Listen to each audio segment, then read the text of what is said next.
Hello friends, स्वागत है आप सभी का मेरे YouTube channel SB coaching classes पर। और जैसा कि मैंने आपको अपने पिछले वीडियो में ये आपका जो चैप्टर चल रहा था केमिकल काइनेटिक्स यानी रासायनिक बलगतिकी है ना, इस चैप्टर को पूरी तरीके से एंड करवा दिया था। यानी लास्ट वीडियो में मैंने आपको आर्हेनियस की समीकरण, ताप गुणांक है ना, सक्रियण ऊर्जा, इन सभी बातों का डिस्कशन आपसे कर लिया था। तो अगर पिछला वीडियो आपने नहीं देखा है तो उस वीडियो को एक बार जरूर देख लीजिएगा। आज हमें क्या करना है कि आज मैंने जो उस वीडियो में आपको पढ़ाया था उससे संबंधित जो आपकी एनसीईआरटी बुक में क्वेश्चंस दिए गए हैं उनको सॉल्व करवाऊंगा। तो चलिए फिर देखते हैं कि यहाँ पर क्या है। क्वेश्चन नंबर जो फर्स्ट लिखा हुआ है इसको मैं आपको बता देता हूं कि ये क्या कहता है और कैसे सॉल्व किया जाएगा। तो यहाँ पर देखिए लिखा कि परम ताप 298 केल्विन, परम ताप 298 केल्विन में 10 केल्विन की वृद्धि होने पर रासायनिक अभिक्रिया का वेग दोगुना हो जाता है। इस अभिक्रिया के लिए EA, ये EA क्या है? सक्रियण ऊर्जा है। ठीक, शॉर्ट में मैंने दिखाया था आपको कि सक्रियण ऊर्जा को EA से प्रदर्शित करते हैं।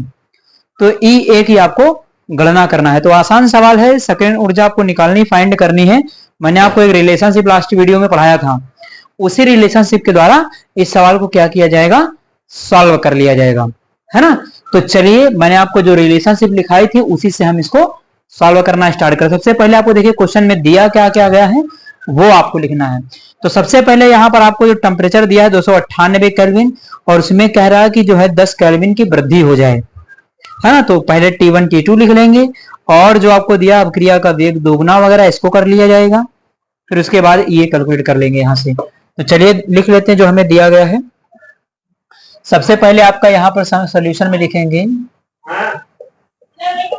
T1 जो टेम्परेचर है वो 298 केल्विन है, यानी जो आपको टेम्परेचर दिया गया है वो T1 है और कितना है? 298 केल्विन, है ना। ये दिया गया है, कह रहा कि 10 केल्विन की वृद्धि हो गई इसके अंदर। तो अगर यहाँ पर क्या है कि 10 केल्विन की इसके अंदर वृद्धि हो जाएगी तो आपका क्या होगा? अब इसके अंदर 10 केल्विन की वृद्धि होने पर 10 गुना इसमें वृद्धि कर दीजिए तो कितना हो जाएगा? 308, यानी T2 कितना हो जाएगा? तो T2 हो जाएगा 308 केल्विन, ये हो जाएगा। तो T1 है आपका वो 298 केल्विन है, जो T2 है आपका वो 308 केल्विन है। उसके बाद आगे सवाल में देखिए क्या कहता है कि 10 केल्विन की वृद्धि होने पर रासायनिक अभिक्रिया का वेग दोगुना हो जाता है ना। उसके लिए EA की आपको गणना करना है। तो यहां पर देखिए एक क्या है कि आपको कह रहा है कि रासायनिक अभिक्रिया का वेग दोगुना हो जाता है। देखिए K2/K1 मैंने एक आपको फॉर्मूला लिखाया था, रासायनिक अभिक्रिया का वेग जो दोगुने होने की बात कर रहा है। तो ये है आपका, जैसे K1 है तो K1 को हम कितना मान सकते हैं? K1 को कुछ भी मान सकते हैं, चाहे 1 मान लीजिए K1 को। तो K1 की वैल्यू वो 1 हो जाएगी और K2 की वैल्यू 2 हो जाएगी। दोगुना कर रहा है यानी पहले का वेग जितना भी रहा होगा, मैंने 1 मान लिया है, बाद का वेग कितना हो जाएगा? K2, उसका 1 का दोगुना कितना हो जाएगा? 2 हो जाएगा, है कि नहीं। तो पहले का K1 1 मान लिया और K2 कितना मान लिया? ये 2 मान लिया, है ना। अब इसको क्या करेंगे? ये कर लेंगे। उसके बाद आपको R की वैल्यू पता ही होती है, R की value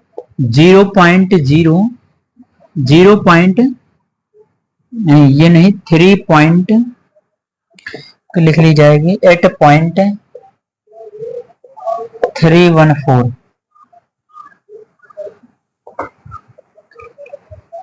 joule kelvin inverse mole inverse का मात्रा। तो जो R की वैल्यू मैंने आपको लिखाई थी कि जो R की वैल्यू होती वो जूल केल्विन इनवर्स और मोल इनवर्स हो जाएगी, ये है ना। अब देखिए आपको ये सारी पता हो गई वैल्यूज।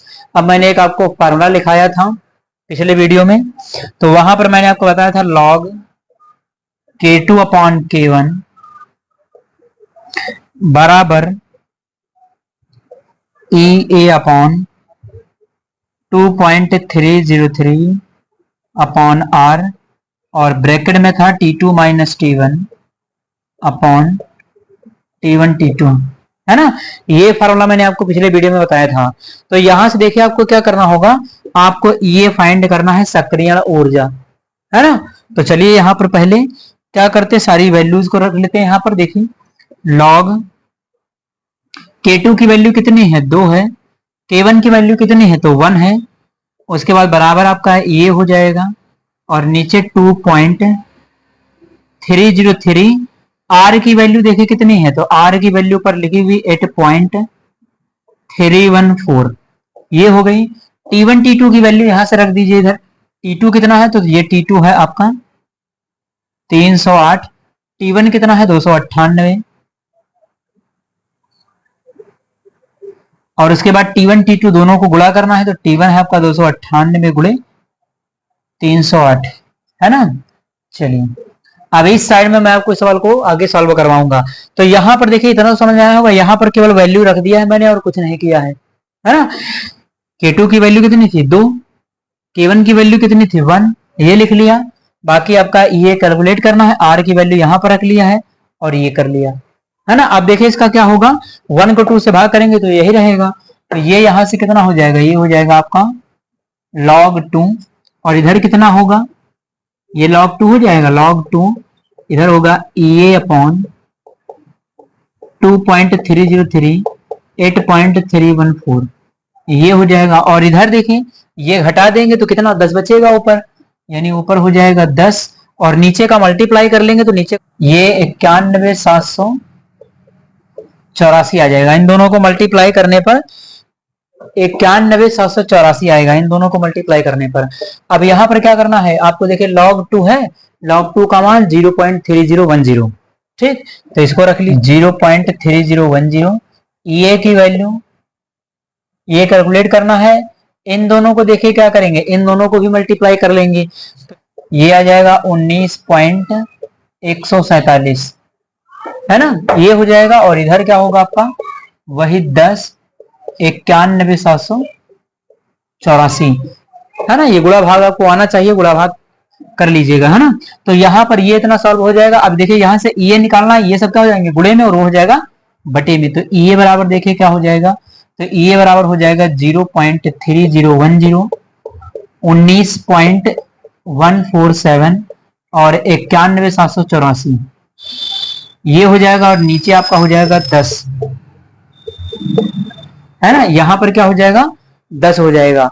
अब इन सभी को टोटल क्या करना है, गुणा कर लेना है, इतना आपका आएगा। अब इसको 10 से आप डिवाइड कर लेंगे तो पॉइंट क्या है 2 अंक इधर खिसक जाएगा, तो ये बराबर कितना आ जाएगा 5289.73, इतना आ जाएगा। अब इसका मात्रक क्या होता है, सक्रियण ऊर्जा का मात्रक जूल केल्विन इनवर्स, है ये होगा। अब पॉइंट को क्या करेंगे, 3 अंक इधर की ओर खिसका लेंगे तो ये किस में चेंज हो जाएगा, किलो जूल में।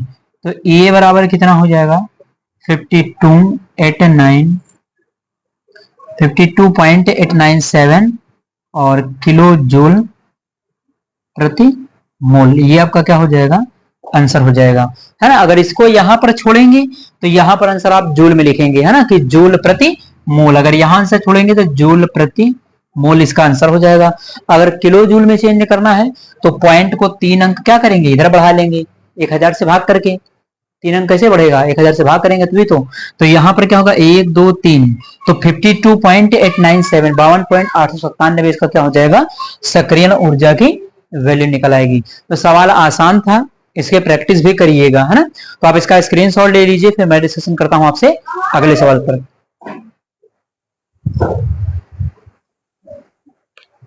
तो चलिए देखते हैं क्वेश्चन नंबर हमारा जो सेकंड है। देखिए यहाँ पर क्या लिखा है, ये भी आपकी एनसीईआरटी बुक का ही क्वेश्चन है, और इसको देखते हैं कि इसमें क्या बताया गया। यहाँ पर कहा गया कि 10 डिग्री सेंटीग्रेड ताप पर ए के उत्पाद में विघटन के लिए के का मान 4.5 into 10 to the power 3 second inverse तथा सक्रियण ऊर्जा 60 किलो जूल मोल इनवर्स है। किस ताप पर के का मान, वेग स्थिरांक का मान 1.5 into 10 to the power 4 second inverse होगा। यहां पर कह रहा कि आपको टेम्परेचर कैलकुलेट करना है। एक टेम्परेचर पहले का टेम्परेचर आपको दे दिया, यानी T1 आपको दे दिया 10 डिग्री सेंटीग्रेड, तो टेम्परेचर किसमें केल्विन में रखते हैं, है ना, तो उसको केल्विन में चेंज कर लेंगे, ठीक। उसके बाद आपके लिए कहता है कि विघटन के लिए के का मान यानी K1 K2 भी आपको दिया है। K1 का मान कितना 4.5 और 10 to the power 3 second inverse, जो पहले दिया गया वो K1 का मान, जो बाद में दिया गया वो K2 का मान है कि नहीं। तो सबसे पहले यहाँ पर जो डाटा आपको सवाल में दिया गया है, सबसे पहले हमें क्या करना है उसको लिख लेना है। तो चलिए मैं आपको लिख करके बता देता हूं। तो देखिएगा थोड़ा सा सवाल बड़ा है, ध्यान से इसको समझिएगा। चलिए देखिए T1 क्या है आपका, यहाँ पर सोल्यूशन में लिख देंगे कि जो T1 है आपका वो 10 डिग्री सेंटीग्रेड, और डिग्री सेंटीग्रेड को केल्विन में बदलना 273 क्या कर देंगे, ऐड कर देंगे इसके अंदर। तो यहां पर क्या हो जाएगा कि 10 प्लस 273, ये कितना हो जाएगा 283 केल्विन। जोड़ देंगे तो 283 केल्विन हो जाएगा। ठीक, उसके बाद देखिए क्या करना है, T2 हमें फाइंड करना है। कह कि किस टेम्परेचर पर जो इसका वेग स्थिरांक है वो कितना हो जाएगा, 1 पॉइंट, कह रहा था कि 1 पॉइंट आपका 1.5 इंटू 10⁴ सेकेंड इनवर्स हो जाएगा, है ना। चलिए, तो यहां पर ये आपको दिया है। अब इसके बाद देखिए आपको क्या क्या दिया गया है। पहला आपका दिया गया K1 वेग स्थिरांक, तो चलिए K1 लिख लेते हैं। K1 की वैल्यू कितनी दी गई, तो K1 आपको दिया गया है 4.5 इंटू 10⁻³ सेकेंड इनवर्स, ये K1 दिया गया। K2 बाद में आपको दिया गया, K2 कितना दिया गया साल में, तो K2 आपसे 1.5 इंटू 10⁻⁴ कहा गया। तो K2 देख लीजिए, K2 कितना है 1.5 इंटू 10⁻⁴ सेकेंड इनवर्स। ये एस है सेकेंड इनवर्स, इसको 5 में समझ लीजिएगा, है ना। ये क्या है, सेकेंड इनवर्स। ठीक, सेकेंड इनवर्स है ये दोनों साइड में। तो K1 K2 आपको दिया गया है, तो T1 T2 हो गया, K1 K2 हो गया, और आपको सक्रियण ऊर्जा भी दिया, कितना 60 किलो जूल का, है ना। चलिए, तो सक्रियण ऊर्जा को EA से लिखते हैं, कितनी है 60 किलो जूल, ये आपको दिया गया। अब किलो जूल को जूल में बदलने के लिए क्या करेंगे, 1000 से गुणा कर लेंगे। तो यहां पर इसको क्या करेंगे, 1000 से गुणा, तो ये किसमें, जूल में कन्वर्ट हो जाएगा। तो चलिए इसको 1000 से गुणा करके जूल में कन्वर्ट कर लीजिए। 60 गुणे 1000 बराबर कितना होगा, 60,000 हो जाएगा। ये जूल में कन्वर्ट कर लिया 1000 से गुणा करके। अब आपको समीकरण लगा देनी है और सॉल्व करते जाना है, आंसर प्राप्त हो जाएगा। चलिए, तो लिख लेते हैं log K2 अपॉन K1 बराबर 2.303, यहां पर लिखेंगे EA अपॉन 2.303 R, और ब्रैकेट में हो जाएगा T2 minus T1 upon T1 T2, है ना। ये समीकरण मैंने आपको लिखाई थी, इसी से आपको क्वेश्चन सॉल्व करना है। देखिए क्वेश्चन थोड़ा सा बड़ा है, तो ध्यान से इसको समझिएगा और सॉल्व करिएगा। ठीक, चलिए, तो K2 कितना है, तो K2 है आपका 1.5। ऊपर देखिए लॉग की वैल्यू दी गई, K2 कितना है, K2 जो आपका है वो है 1.5 इंटू 10⁻⁴। नीचे K1 कितना है, तो 4.5 इंटू 10⁻3, ये दोनों दिए गए। पॉइंट देखिए संख्या बराबर है, तो यहां से पॉइंट हटा दीजिए, हट जाएगा। 15 का नम 15, 15 3 45, कट जाए, नीचे 3 आएगा, और ऊपर 10 की पावर 3, 10 की पावर 3 कट जाएगा। तो देखिए क्या बचेगा, इधर वाला लिख लेते हैं EA अपॉन 2.303 R। देखिए R का मान कितना होता है, 8.314, अभी मैंने आपको बताया था।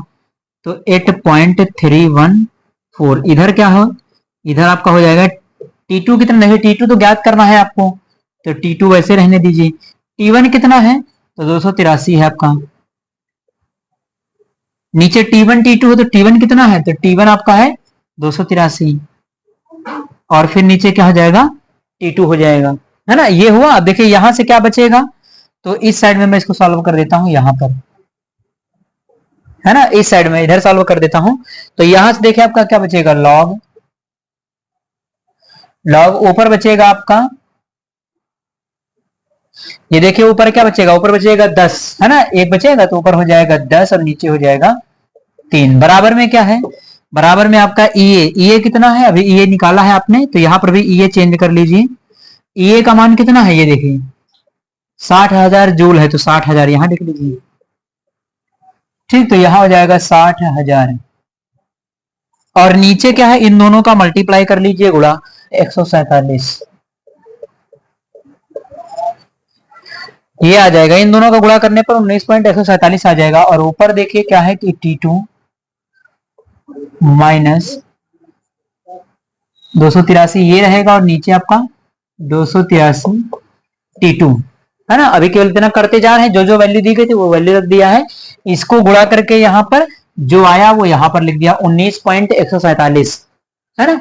चलिए अब इसको क्या, इसको डिवाइड कर लीजिए, तो लॉग, अब 10 को 3 से डिवाइड करेंगे 3.33 आता चला जाएगा, तो ये हो जाएगा 3.33 33 आता चला जाएगा। इधर की वैल्यू अब देखिए क्या है, इन दोनों को डिवाइड कर लेते हैं, भाग कर लेते हैं, है ना। 60,000 को 19.147 से भाग कर लेंगे 66 में, और इधर का आपका T2 माइनस 283 अपान में 283 T2 हो जाएगा, है ना। यहां पर क्या किया, यहां पर तो ये तो वैसे ही लिखा रहा, इसको इससे डिवाइड कर लेंगे तो 32.62 आ जाएगा। 65228 ये log 3 की वैल्यू होती है, याद रखिएगा। ठीक, अब इधर वाला देखिए, इसको नोट कर लेते 3132.62, और ये ब्रैकेट वाली चीज वैसे ही चलती जाएगी अभी। तो T2 माइनस 283 अपॉन में हो जाएगा 283 T2, है ना। ये अभी वैसे ही चलता जाएगा, इसको अभी सॉल्व नहीं करेंगे, पहले इधर का सॉल्व कर लेंगे फिर उधर सॉल्व करेंगे। 132.68 है ना। ये क्या किया है, तो ये मैंने इधर रोक लिया, इसको इधर रोक लिया, तो ये क्या जाएगा, इसके बटे में आ जाएगा, समझ रहे हैं ना। इसको वैसे ही लिखा रहने दिया, ये गुणे में है तो नीचे आ जाएगा बटे में, तो इसके बटे में इधर हो गया, बाकी इसको मैंने पक्षांतर करके लिख लिया है। ठीक, अब यहां से क्या करना है, यहां से आपको क्रॉस मल्टीप्लाई करवा देना है।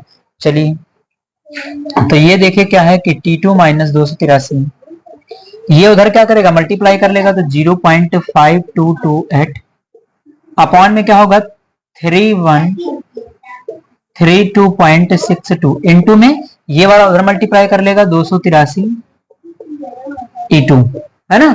ये हो जाएगा और 283 T2, इसको मैंने इससे भाग कर लिया तो 0.0472 आ जाएगा, इंटू 283 T2 हो जाएगा, है ना। अब इसको पक्षांतर कर लेते हैं इधर 0.0472, और इसके बाद ये क्या हो जाएगा T2 हो जाएगा, है ना। इसको उधर से इधर ले आइए तो ये हो जाएगा T2, और इसको उधर चेंज कर देंगे तो ये माइनस 0.0472, है ना। ये हो जाएगा T2, और बराबर में क्या है 283, यानी 283 को उधर लेकर चले गए तो वो प्लस में इधर जाएगा माइनस में हो जाएगा। अब यहां से इसको घटा देंगे, T2 कॉमन ले लीजिए बाहर, तो 1 माइनस 0.0472 ये हो जाएगा बराबर 283 के। अब यहां से इसको घटा दीजिए तो देखिए ये कितना आ जाएगा, T2 इंटू 83 है। अब यहां से T2 निकालना है, ये गुणे में उधर जाएगा बटे में हो जाएगा, तो T2 बराबर देखिए कितना होगा 283 और बटे में 0.9528, इसको डिवाइड कर लेंगे दोनों को, 283 को 0.9528 से डिवाइड कर लेंगे, तब देखिए ये कितना हो जाएगा, ये आपको कितना मिलेगा, आपको 297.2 केल्विन इसका आंसर मिलेगा, है ना। इसमें कैलकुलेशन बहुत ज्यादा है ना, तो थोड़ा सा मैथ आपकी स्ट्रांग होनी चाहिए, अगर नहीं है तो गुणा भाग करना सीखिए, है ना, क्योंकि इसमें गुणे भाग का ही सारा खेल है। सॉल्व तो करते जाना बिल्कुल आसान है, लेकिन सारा खेल इसमें गुणा भाग का ही है ना। अब यहाँ पर देखिए केल्विन में आंसर कितना आया 297.2, अगर सेंटीग्रेड में आंसर निकालना हो सेल्सियस में तो यहां से हम क्या करेंगे 273 माइनस कर देंगे, तो 24.2 सेंटीग्रेड इसका आंसर आ जाएगा। तो अगर सेंटीग्रेड में आंसर आप लिखेंगे तो 24.2 सेंटीग्रेड इसका क्या हो जाएगा, आंसर हो जाएगा। 297.2 केल्विन से, है ना, आप क्या करेंगे 273 घटा देंगे तो आपको 24.2 सेंटीग्रेड इसका आंसर मिल जाएगा। अगर केल्विन में लिखेंगे तो केल्विन में आपका ये सही है, अगर सेंटीग्रेड में चेंज करना हो तो जो आया है उससे आप 273 माइनस कर दीजिए, ये आपका सेंटीग्रेड में चेंज हो जाएगा, है ना। तो इस प्रकार से क्या है कि ये आपका क्वेश्चन सॉल्व किया जाएगा, है ना। पूरा तरीका मैंने आपको इसका बता दिया है, तो उम्मीद करता हूं कि ये आप सभी को समझ में आया हुआ होगा, है ना। अब इसके बाद क्या है कि आप इसका स्क्रीनशॉट ले लीजिए, फिर एक अगला क्वेश्चन आपकी स्क्रीन पर आएगा, और जो मैंने अभी पहला क्वेश्चन इसके पहले का करवाया है, आने वाला क्वेश्चन बिल्कुल इसी प्रकार का है, आप उसको करने का प्रयास करिए, और नहीं हो पाता है तो कमेंट बॉक्स में आप उसको पूछ सकते हैं, है ना। तो चलिए फिर मिलते हैं अपने नेक्स्ट वीडियो में। Thanks for watching this video.